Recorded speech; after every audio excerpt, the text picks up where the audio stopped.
Hello, I'm Sheryl McCarthy. Welcome to One to One. One of the main promises of President Biden's Build Back Better agenda was offering 2 years of free tuition to community college students.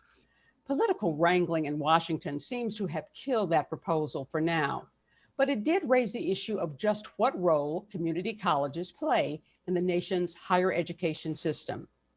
Here to explain that role is Dr. Daisy Cocco De Filippis, who is in her first year as president of Hostos Community College in the Bronx. She's the first Dominican American woman to serve as a CUNY College president. Welcome. Thank you so much, Ms. McCarthy. For years, um, community colleges have been regarded by some people as a kind of easy way out. Students who couldn't get into four-year colleges, professors who might not be as good as those at four-year colleges, and curricula that offered only a few liberal arts degrees and a smattering of vocational certificates.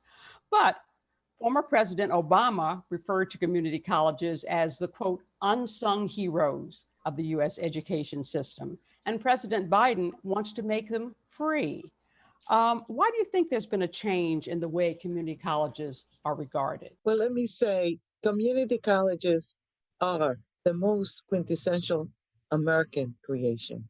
They are duplicating the models of community college in other places, but very slowly.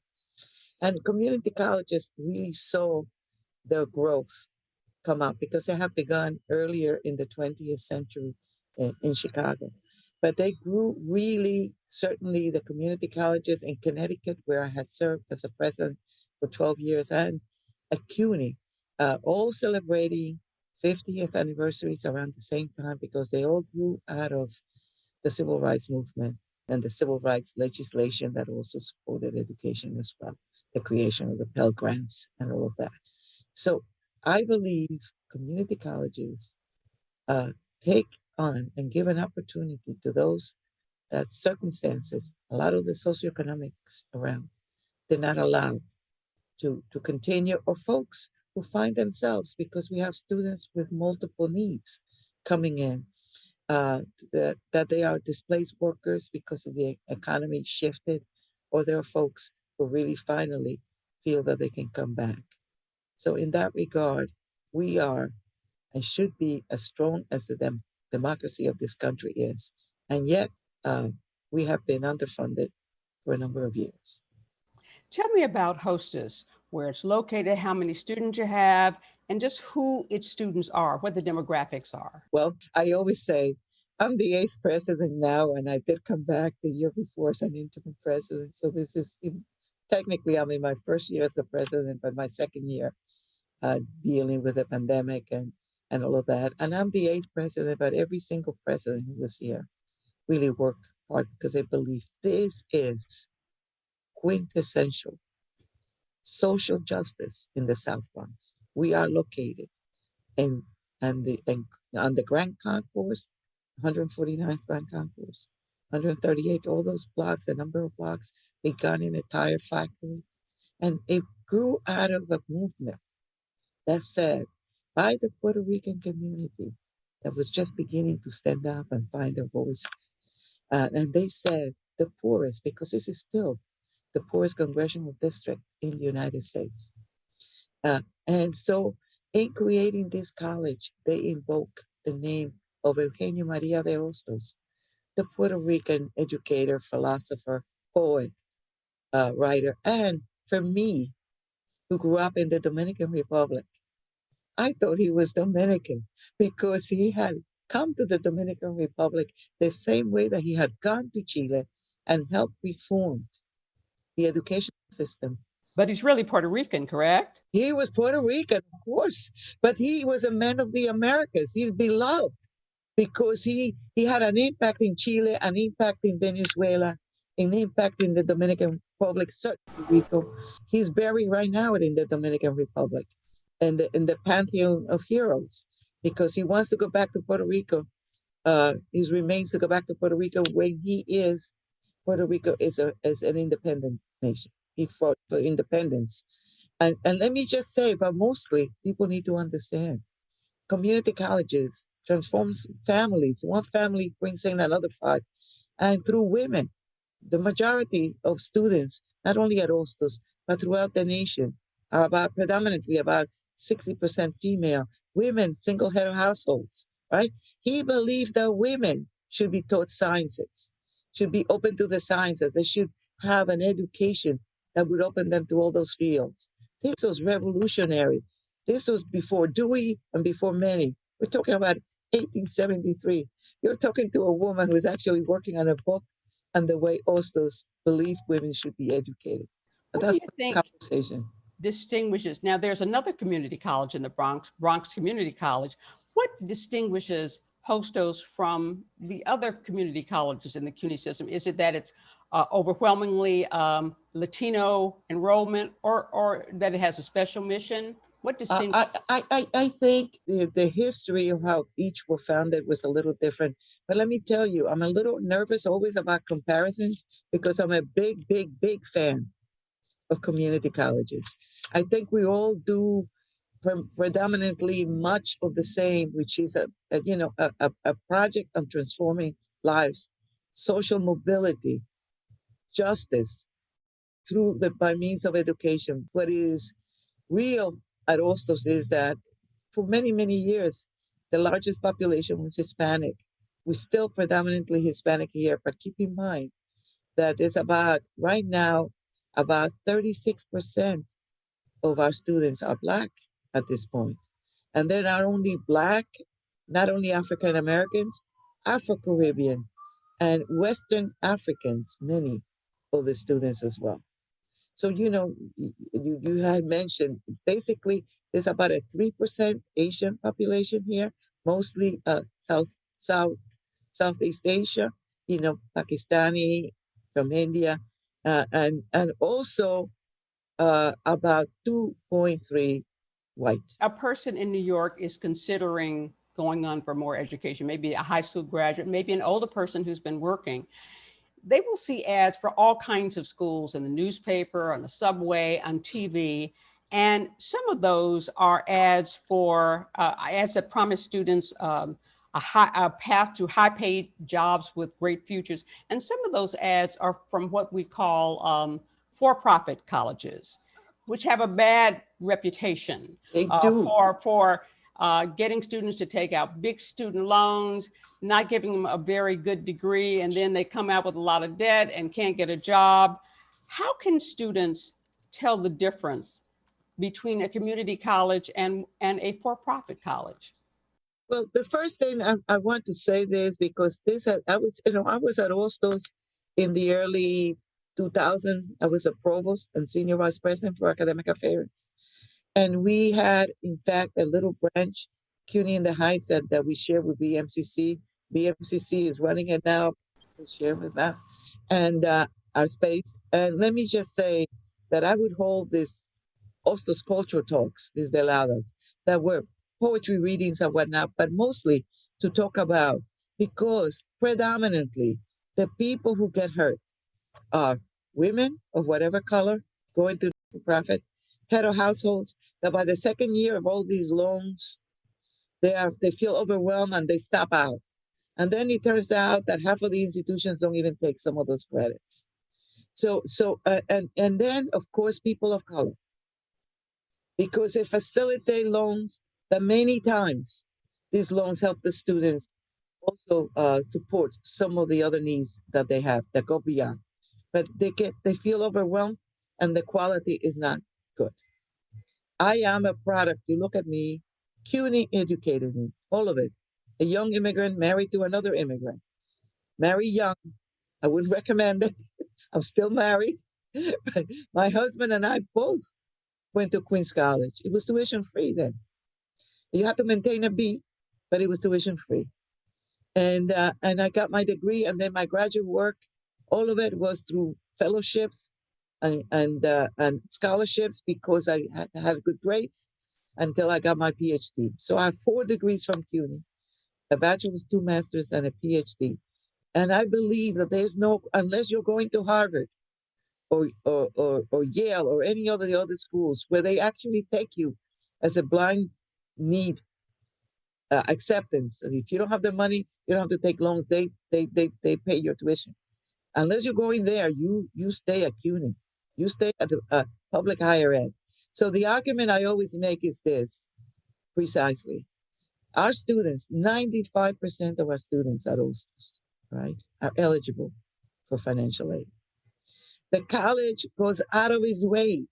And in fact, last year, during my first year, that when I was interim and all of that, we exceeded the philanthropy goal for the college because folks care when they see how engaged the faculty and staff are, how important the students are to all of us, that they can walk into my office now with a problem. Sometimes they transfer somewhere else.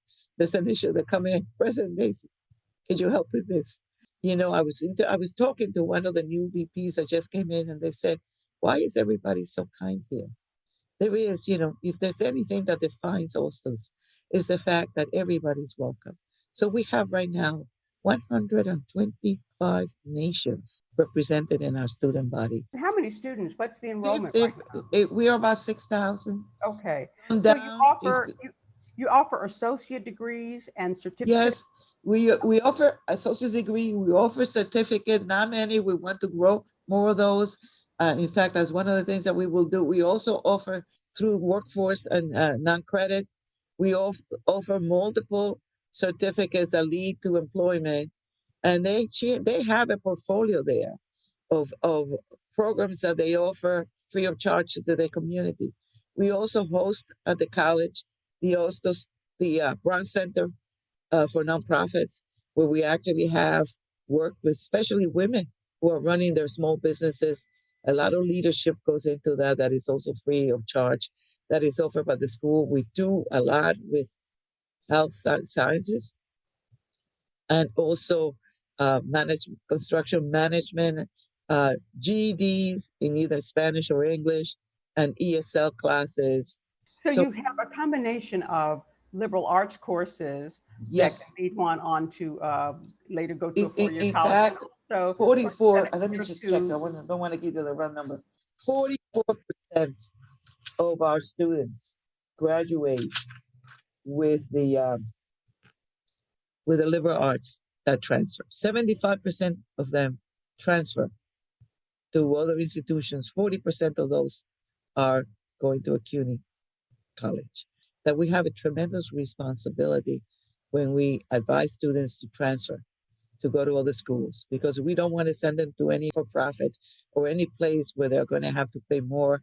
If there's a program that is high quality at CUNY that they can attend, or SUNY, One criticism of community colleges in general is that the completion rate for an actual degree tends to be low. That a lot of course students come and take courses maybe over 6 or 7 years, but never complete a degree. Is that a concern for you at Hostos, and are you trying to do something about that? Let me just say, we work on completion. The college has double completion in the past 10 years. The problem is, one of the problems, we're not unique in this, is that many of our students have to take many times multiple jobs to survive. So they come part-time, about 50, 60% at times at part-time. So it takes longer to complete. That's one. Life gets in the way. Sometimes I've watched really successful students academically, that life gets in the way in terms of family structure and everything else. But I just want to say to you that there was a study that came out, and I don't like comparisons, but this one they made, which is the National Clearinghouse for Students 2021 this summer, that look at retention at Ostos as compared to an average national average for colleges with the same, community colleges, the same demographic and so on. And we had, as much as we need to improve, we had an 8% over the national average in terms of retaining the students. We also had, believe it or not, especially for women, because they're majority women, for Black students, 17%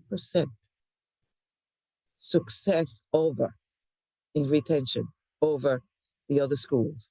And for Latino students, mostly women again, 6% above the national average of a composite of Why do college. you think that is? Why do you think it is? Also takes, the college also takes the least prepared students of CUNY, the poorest congressional district with the least preparation.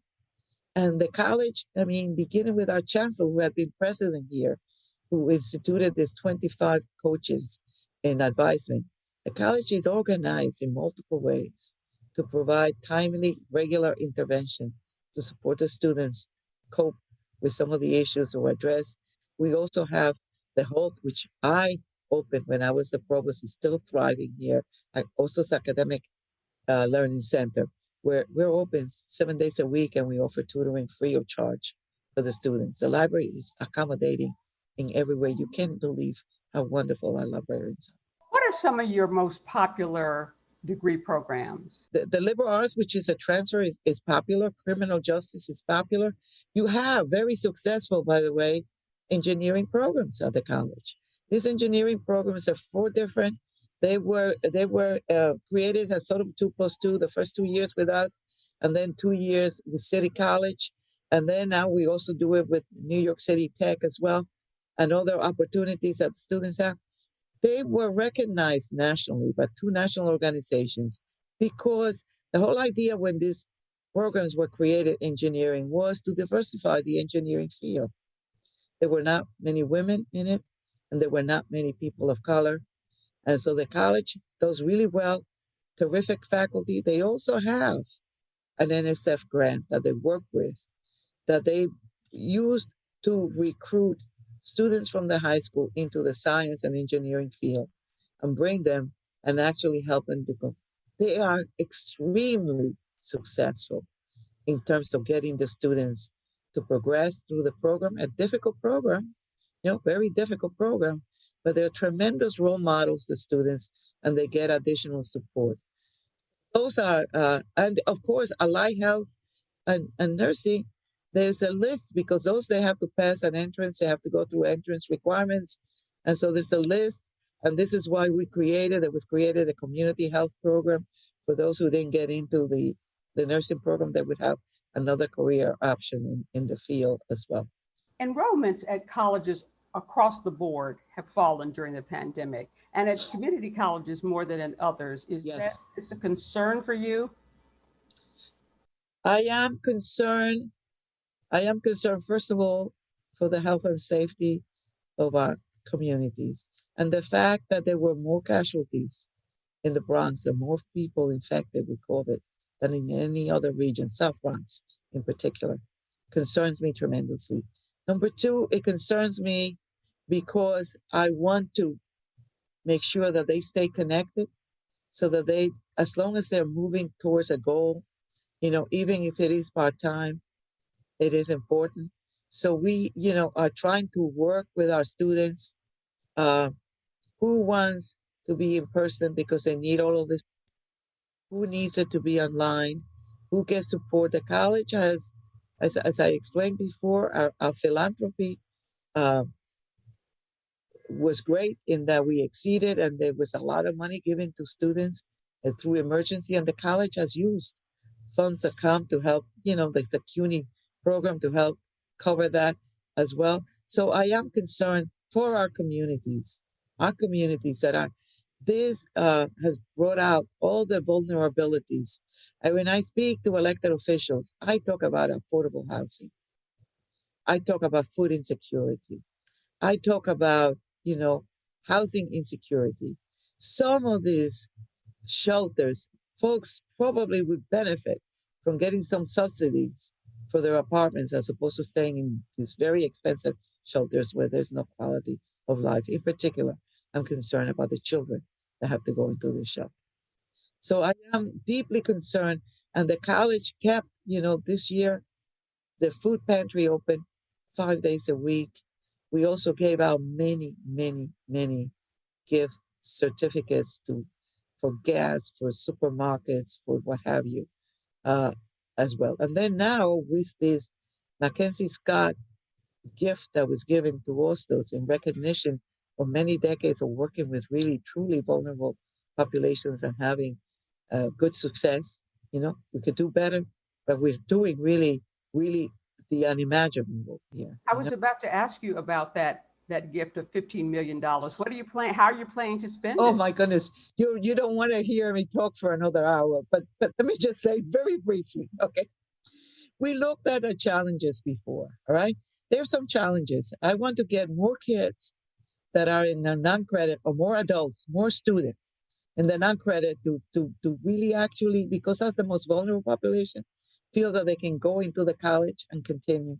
So we created a number of activities to actually encourage the creation of evaluation of modules of the work they do for non-credit. There are now 9 departments are accepting the work, and also created a scholarship and got not only that money but some additional money, and so on. So there were 6 initiatives that are very strong, and then also we're working only with 2 million and going very cautiously because I always balance the books, and actually put 13 million in an endowment where we would only use the interest every year to support some of the programs so that this lives on to create opportunities. So we looked at transferability from that, and then retention from the first to the second year.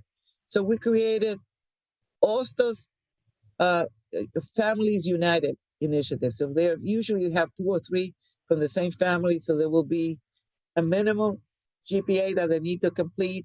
If they do a little better than that, there will be an extra little stipend, and support them through multiple connections, sort of as a cohort where they meet with counselors and advisors and faculty to make sure that they're making progress. So you're obviously putting that money to good use.